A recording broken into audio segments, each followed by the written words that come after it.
is mandatory for all women. And yes, I know that I don't have the authority to call anything mandatory. But for the next 5 to 7 minutes, I'm gonna pretend like I do. And there's no skipping, there's no fast forwarding. This is a mandatory video for all female thirsty souls. To the men, if you're here, you're welcome to stay. Every day that I get older, I understand more and more what Mashiach is. I understand more and more what women are. And that knowledge is slowly like being ingested into my bones and my blood, and it's driving me crazy. And we women, we cryptic, ethereal, unfathomable, majestic, complicated, delicate, yet ruthless women, we know that we are going to be the ones to bring Mashiach. Sota 11b. In the merit of the righteous women, our ancestors were redeemed from Egypt. The Arizal Sha'ar HaGilgulim, the souls of the final generation before Mashiach's arrival, are reincarnations of the souls of the generation of the Exodus. That's us. Yalkut Shimoni, section 606. No generation is redeemed save for the righteous woman of that generation. Rashi Shemos 15:20. The righteous women of the generation were so sure that Hashem would perform miracles for them that they brought tambourines with them from Egypt.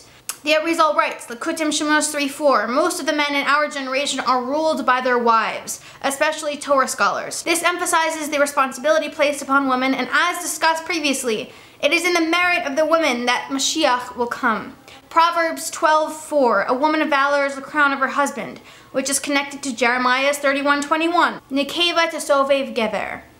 The woman will encircle the man. Those two quotes are speaking about how all the feminine aspects of the world, the feminine dimension of the world, will be revealed when Mashiach comes. And in the words of the Lubavitcher Rebbe, and I usually do not directly quote the Lubavitcher Rebbe because he did not want to be famous, he wanted Hashem to be famous, but these are his words, and they're some of my favorite.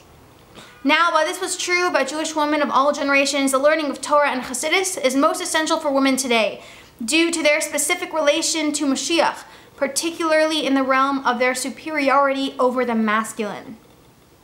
And so yes, we already know that women are going to be on the front lines of bringing Mashiach. And yes, we know that Mashiach is not here yet, a reality that is unbearable and unacceptable to all thirsty souls. We know that something serious happened to all of womankind, yes, me and you, at the sin of the tree of knowledge. Something that resulted in female oppression, intense self-loathing and self-consciousness, insecurity and a tendency to allow the opinions of men to make or break us, and a proneness to destroy ourselves when we feel badly about something. Here, you tell me if you're okay with any of this. And this is straight from the text, that Hashem would increase our suffering, and we would suffer through childbirth, and we would suffer through child rearing, and worst of all, possibly my least favorite words in the entire Torah, that we would yearn for our husbands, v'hu yimshel bach, and he would rule over us. And thirsty souls, we know that each and every one of us was pushed into this world for a specific reason. We all have a little plot in this world to heal, to rectify, to fix. And so did Sara Imenu, Sara our matriarch. Sara was the first woman to put effort into undoing the curse of Chava, the demotion of womankind and femininity. She was on this secret mission to make women see what they truly were and take their station as first in command. And we women have been waging that war ever since. It was originally the woman who was the leader in the marriage relationship, the dominant and superior force in the feminine-masculine relationship. Woman, or we can say femininity, was viewed as higher, as superior, due to its being higher sourced in godliness than masculinity. Why do you think women are so beautiful? When you look at a woman, you are seeing a reflection of the source that that woman comes from. And this primary role of woman, of femininity, was reinstalled and reintroduced by Sarah. Hashem had to literally command Avraham to listen to Sarah's voice because her level of prophecy was way higher than Avraham's. And this is why women have always been the most oppressed in Galus, in exile. We represent the Shekhinah, which is God's presence in this world, the feminine dimension of godliness. Which means that the more the Shekhinah, God's presence, the knowledge of God, is concealed and oppressed and suppressed, the more woman's power and influence is concealed and oppressed and hidden. Conversely, as Mashiach comes closer and the knowledge of God spreads further and further out to the four corners of the world, women slowly rise back to power where they belong. For example, and yes, I used to be one of those people who fought for women to put on tefillin. Because I really thought that everyone should be equal. And as I get older, and this mostly comes from me observing my mother and my married sisters, I slowly realized that we do not need constant reminders of God's existence like men do. For example, they need to wear a kippah, a yarmulke, a head covering, to remind them that God is watching them day and night, whereas we don't need that. We are aware of that already. And this is proven in Jewish history. It was always us women who were loyal to God and to our Judaism. It was never even a question. In the very first Jewish exile in Mitzrayim in Egypt, as our baby boys were being thrown in the Nile, we were the ones who were determined to continue the Jewish race despite what pain it would bring us, because we were completely sure that Hashem would take us out of Mitzrayim.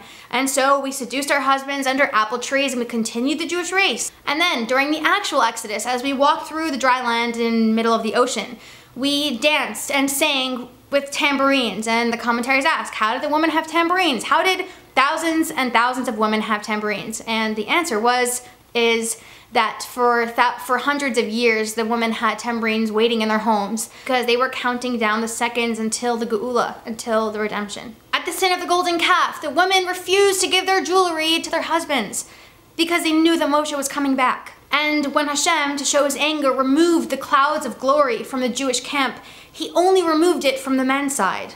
And at the sin of the spies, Chet Hamraglim, it was the woman who refused, sorry guys, who refused to believe the slanderous report about the good land. Because if God said the land was good, it was good. When, unfortunately, Hashem condemned the Jewish people to a punishment, it was only the men that were punished. When the men cried, let us return to Egypt, it was the women who wanted to stay in Israel, namely the daughters of Tzlafchad. And so they came to Moshe and said, give us a portion of the land along with our father's brothers. And so through Jewish history, we can see little shows and little peaks of women undoing the curse of Chava. And it all started with Sara. Sara actually had 3 names, and these 3 names reflect not only Sara's evolution as a woman, but all of our evolutions as women and the sacred holders of the feminine powers. Sara's first name was actually Yiska, which means vision. Sara had true vision. And I actually think that women are more susceptible and prone to deep hurt because when we see tragedy or injustice, and I'm not saying men don't feel this, sorry, it really affects us because we see the world for the magical, beautiful, incredible place that it is. The flip side of Yiska, again, which means vision, is that the world looks at us for our beauty. When we first bloom into beautiful women, the world can see us for just that, beautiful and nothing else. And so in order for that not to affect us, we develop and evolve into Sarai, which was Sarah's second name, which means my princess. Due to our vision and understanding of who we are, we begin to see ourselves as royalty. Not only that, but Sarai, which again means my princess, sends the message that our beauty belongs to us and is recognized on our terms. And finally, Sarah's third and final name, Sara, which means princess. At a ripe old age, after a lifetime by Avraham's side on their very own shlichus, on their very own Jewish outreach, the world at large saw Sara as royalty. She was a princess. They saw in her that glittering feminine aura that women always had. Hashem says, do not call her Sarai, for Sara is her name. It is not enough for our husbands and our families and our parents to see us as royalty. The entire world must acknowledge our princessness. And so we elevate ourselves to Sara, to princess.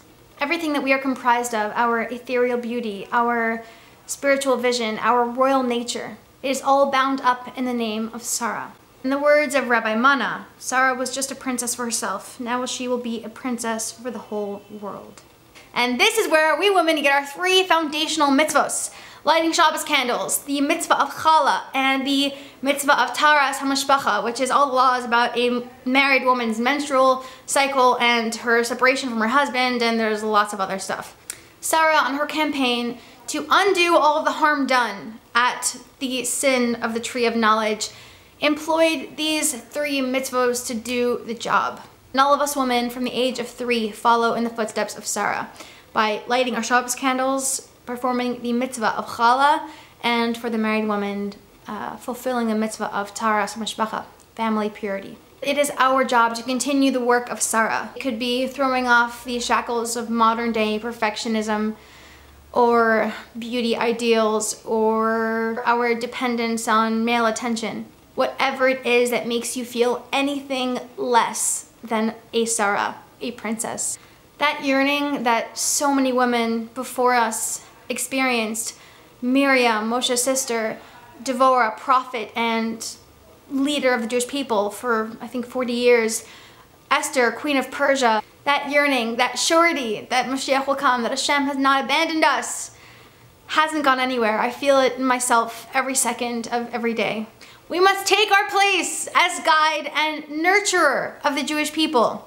And that doesn't just mean that we make dinner and put the kids to sleep, which are both very noble, selfless things, but that also means that we, women who have a heightened spiritual awareness, we have to stand tall and guide the Jewish people to Mashiach. That has been our job always, and it is our job now. The entire concept of Mashiach, of the time of redemption, is Dir B'Tachtonim, which means a dwelling place, a home for God in this lowest world. It is the woman who knows how to make a house into a home, both on a personal scale and a global one. So women, let's get to work. I will see you next time, and stay thirsty.